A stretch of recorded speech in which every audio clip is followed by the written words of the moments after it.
Hello and welcome to Eyewitness Report here on Channels Television. I'm Yomi Otaigbe. This week's edition of the program examines the tragedy that struck in Lagos as a truck runs over students along the Isheri-Ojodu road. Still on stories relating to students, in the South-South region, 49 students of Idogbo Secondary School in Edo State are in police custody for alleged acts of vandalism. We have these and more for you in a moment. Lagos State was thrown into mourning on Tuesday, December 7th, following a tragic incident that occurred on the Ojodu Isheri Road. A truck that was allegedly running away from road transport officials rammed into students returning from school. Eyewitness Report trails the unfortunate accident. We'd like to warn that some of the images may be disturbing, and so viewer discretion is advised. A video of an angry crowd comprising youths and secondary school students attempting to invade the Lagos sector headquarters of the Federal Road Safety Corps (FRSC) in Ojodu.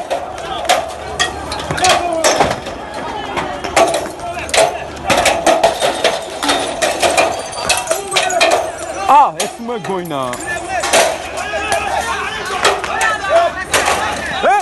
In the eyewitness videos that went viral on social media, the crowd resorted to hurling stones and other dangerous items into the premises after they were resisted by a man who guarded the gate. Hey, stop that!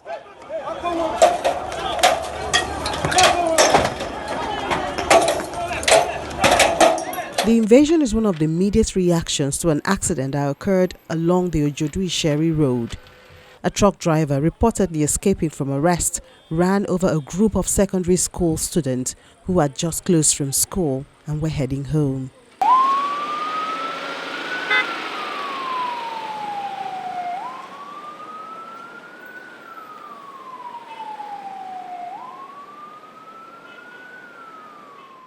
The shoes, school bags and leading items were littered on the road.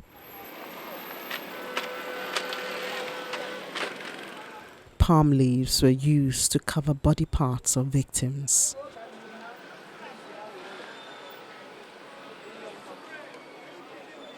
Angry youths on rampage, destroying vehicles, mostly trucks and trailers plying the road shortly after the accident.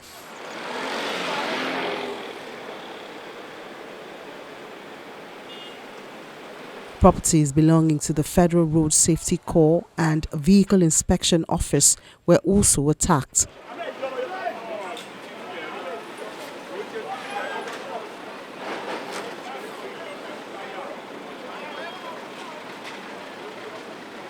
When Channels Television arrived at the scene, the damaged vehicles were being moved out of the road.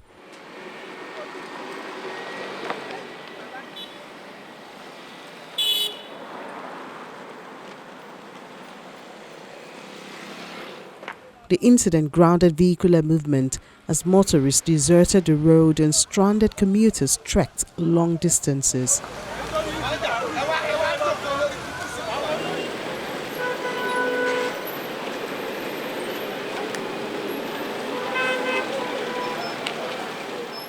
Businesses were also forced to be closed. The mob was dispersed hours later. Order restored after reinforcements arrived from the Area F Police Command.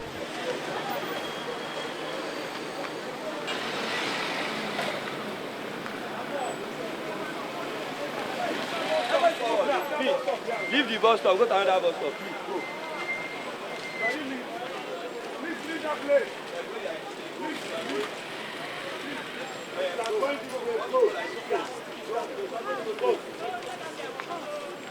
Several accounts were attributed to the cause of the accident, but chief among them was that the FRSC and LASMA officers were allegedly pursuing the truck driver after it ignored the stop signals by the traffic officials.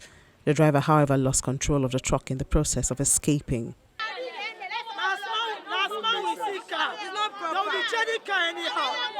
Yeah, all of them. Police, that's what they are doing. For now, make I don't see any last man. Let them not go cause the accident. That's because they will push them go of 20 naira, because of 50 naira, because of 10,000, 20,000. This allegation was, however, dismissed by the FRSC, even as the police have their own version of the story.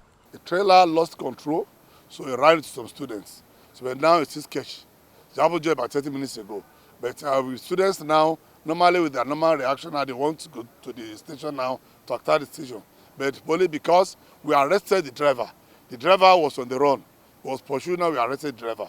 So realizing that the driver now is the custody of the police in that area, they want to have jungle justice. But we are deployed enough to make sure that does not happen. What actually happened is a misconception of everything that happened.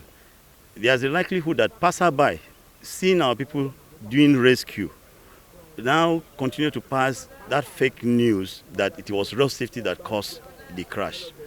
But we were only called to come for rescue when the crash has happened and the vehicle in question has left the scene. So we came and rescued about 7 people. Our second vehicle could not even come because the boys have started going gaga. So in order to avert any untoward situation, so we now asked our other vehicle to stay away. But the first one was able to rescue about 7 of them and took them to the hospital. So it's that misconception of this thing that is making some students and other miscreants to capitalize on it to come and attack our office. There were insinuations that several people were killed by the stray truck.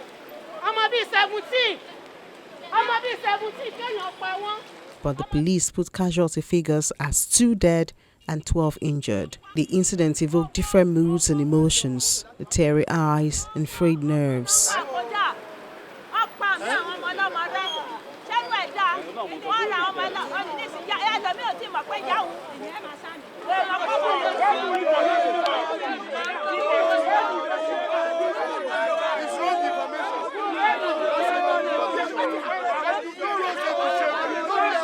Those who witnessed the accident thronged the premises of Babs Fafua Millennium Senior Secondary School and Ojodu Junior High School. I don't cause all these people here. I don't cause all these problems. This people will happen.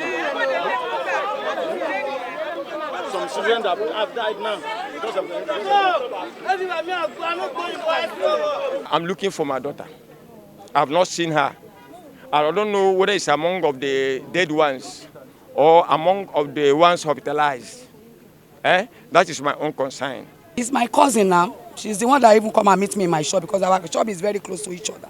She's the one that come and meet me that I should please, I should help her to be looking at her shop. I say, what happened? She didn't tell me anything. She just be going. Later, I see people in the street. I say, what happened?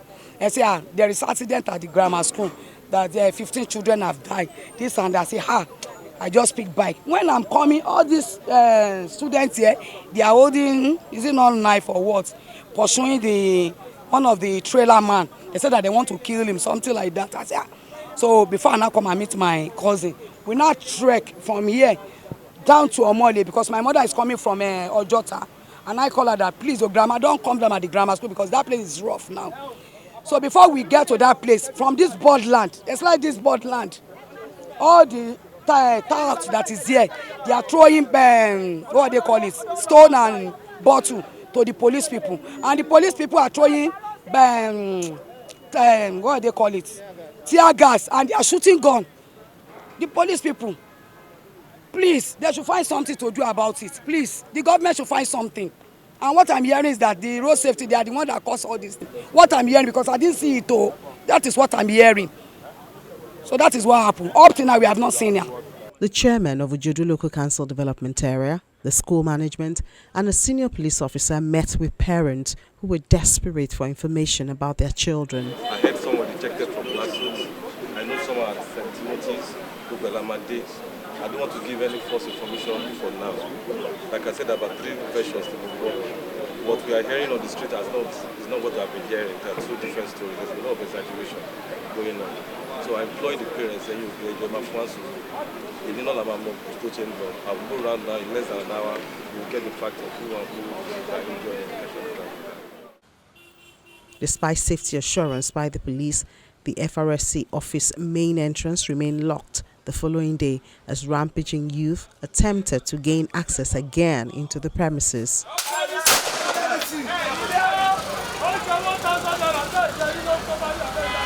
To avoid further breakdown of law and order in the area, academic activities at the affected schools have been suspended by the Lagos State government until January, when students would return to write the end-of-term exams interrupted by the incident. Though calm has since returned to Ojodu, many would only wish that the cause of the unfortunate incident is thoroughly investigated and the culprit made to face the wrath of the law. Quite an unfortunate incident. Eyewitness report tracked family members who are struggling to cope with the tragedy and the reality that their children who went to school on that fateful day will never return. Days after the tragic incident, the Ojodu Local Council Development Area released the names of the injured students and the various hospitals they admitted. At the time of this report, some have been treated and discharged. Unfortunately, 2 students identified as Adedoyin Adebayo, an SS2 student, and Israel Akbulebi, a JS3 student, died on the spot. Known as Israel in school, her mom calls him Taiwo, a Yoruba name for the first child of a set of twins. Sadly, his twin brother was a stillbirth. Somewhere in Lambe, a border community between Ogun and Lagos State, Israel's mother, Olajumoke Akbulebi, is dealing with her loss, holding on tightly to her faith.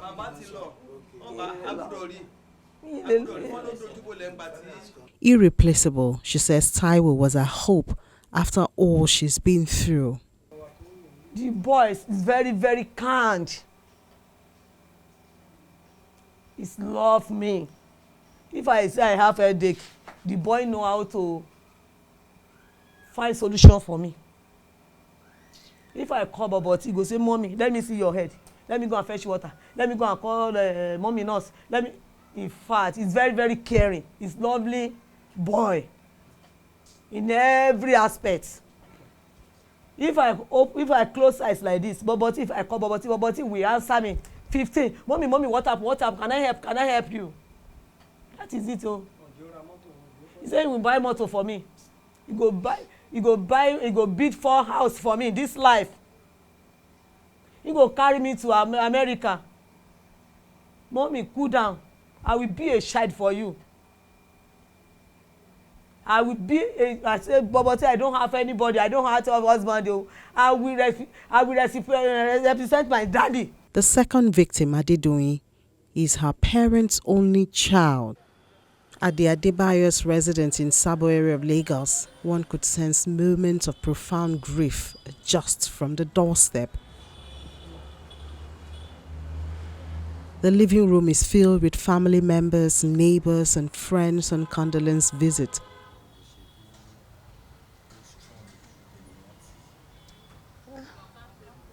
After searching hospitals and eventually at the infectious diseases hospital in Yaba, it dawned on Mr. Adebayo that their beloved daughter is not coming back home. As soon as I entered, I saw her school bag on the floor. This is my daughter's bag. They brought a phone and asked me to identify my daughter. I saw it and I said, wow, God is good. She is one of the casualties, and that is my only child. And it's SS2 doing science. So where do I start? I waited for so many years because I can't even have that one. Mrs. Adebayo recalls some of the memorable moments with her daughter. But that morning when she was going, she said, "Mommy, come and hug me now." But then you get, I came back and I hugged her. I don't know, that is the end. She was the one that preached in their class on Sunday. She was the one that preached on Sunday. Very jovial and friendly. Tragic incidents of the past weeks involving school children have further drawn up the discussion of safety in and around school environment. These families say the death of their children is avoidable, and that makes it even more painful for them. They want authorities to ensure the safety of all pedestrians, especially children, to avoid such tragic incidents.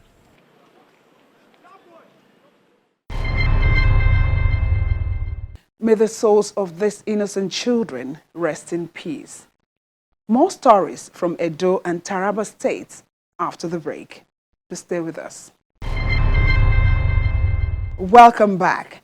On the heels of a riot at the Idogbo Secondary School in Edo State, the school authority has confirmed that about 49 students have been arrested for acts of vandalism.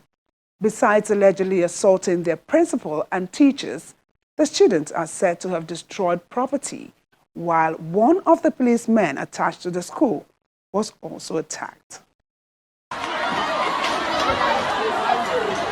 Idogbo Secondary School students go on rampage in this widespread video, disrupting school activities.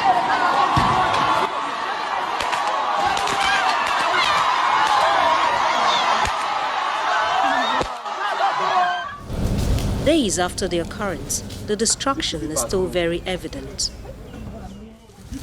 The Edo State Governor, Mr. Godwin Obaseki, leads a delegation to the school to assess the damage. The principal's office is one of the worst hit.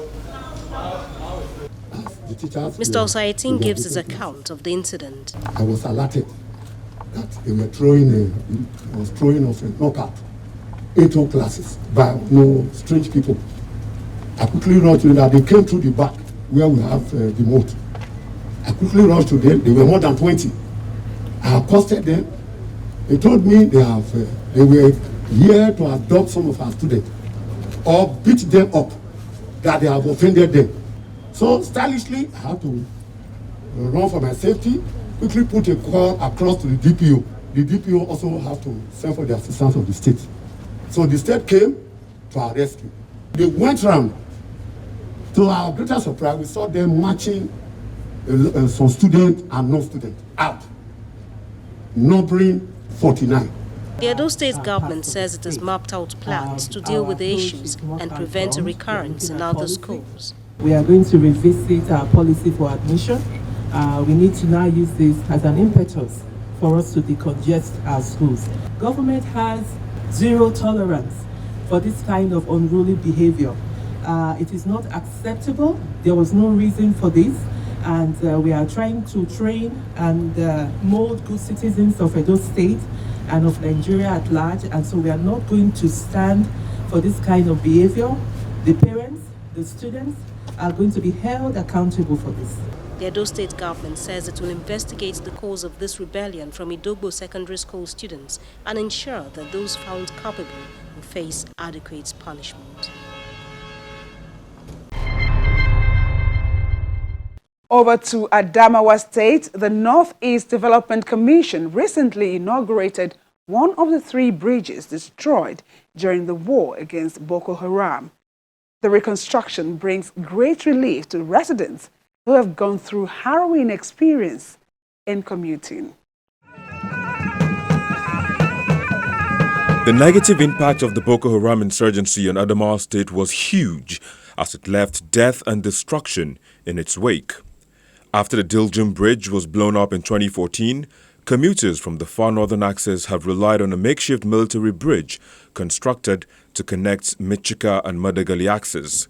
This made mobility a nightmare for commuters. Today, relief comes through the Northeast Development Commission. One of the 3 bridges destroyed by insurgents has been rebuilt.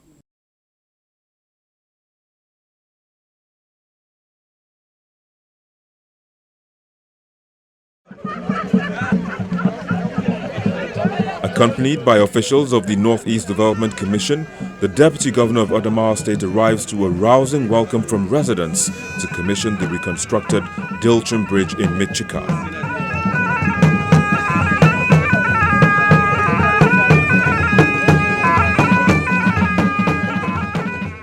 The people are upbeat about the advantages the bridge will bring to the community. This is the only road, federal road, that links to Borno State, Maiduguri, and it is a busy road. So with this now, we believe it is going to ease the means of transportation and it will cushion the effect of hardship on the people. To commission the bridge. Just as the Dilchum Bridge is ready, the managing director of the Northeast Development Commission implores the contractor to hasten the completion of the remaining 2 bridges still under construction. With the formal commission on the bridge, people can walk through at least.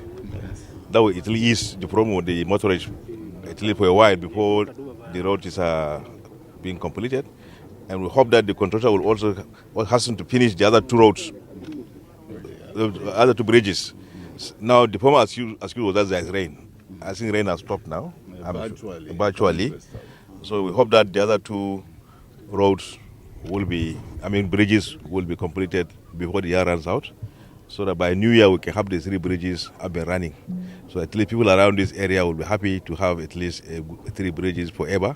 And also that these bridges, we also think that the incident of insecurity also reduced. For the Deputy Governor, it's all about improving the economy of the state. With this bridge, a lot of things, most especially those things that are used to hinder the transportation of goods from here to other neighboring countries, it will come to an ease. The Dilchum Bridge in Michika local government area is about the only surviving bridge linking Michika and Madagali communities to Yola, the state capital.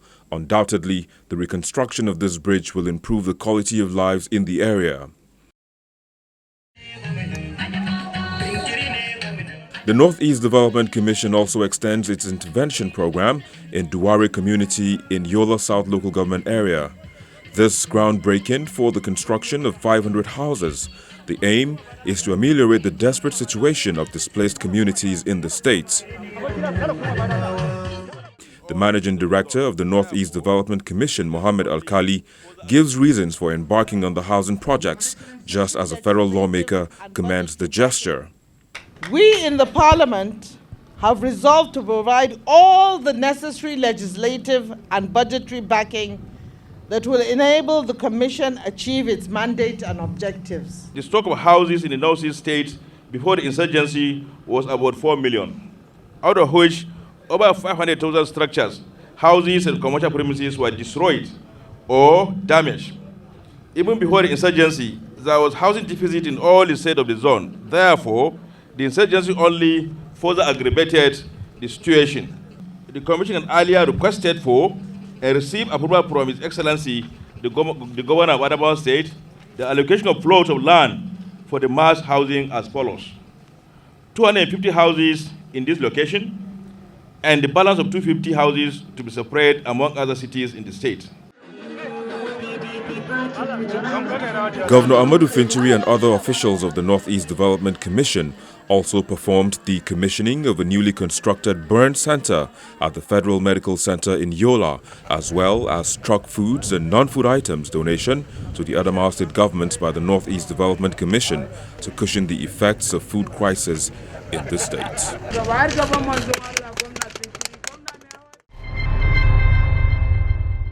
On Eyewitness Report, we tell your stories as it affects you as an individual and your community.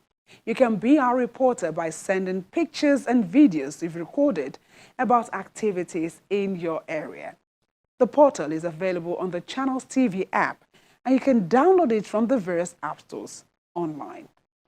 Here are some of the pictures you sent in for the week.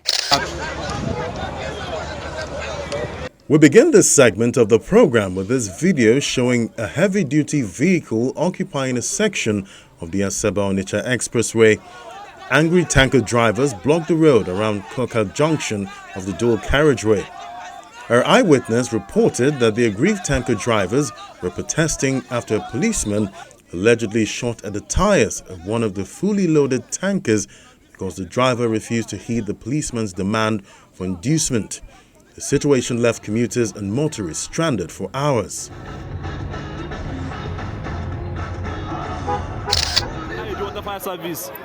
Commotion and panic are noticed as an eyewitness tries to capture a raging fire in the next video. The reporter said the fire outbreak was from a filling station along the Onitsha-Enugu Expressway in Anambra State.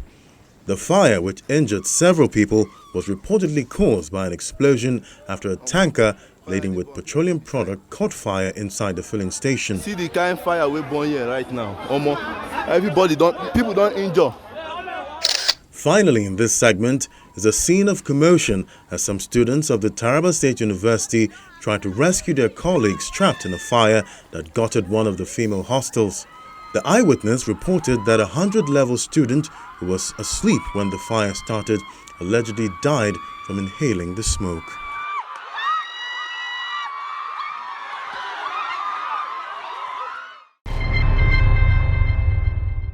Thank you for those images. We look forward to receiving more from you.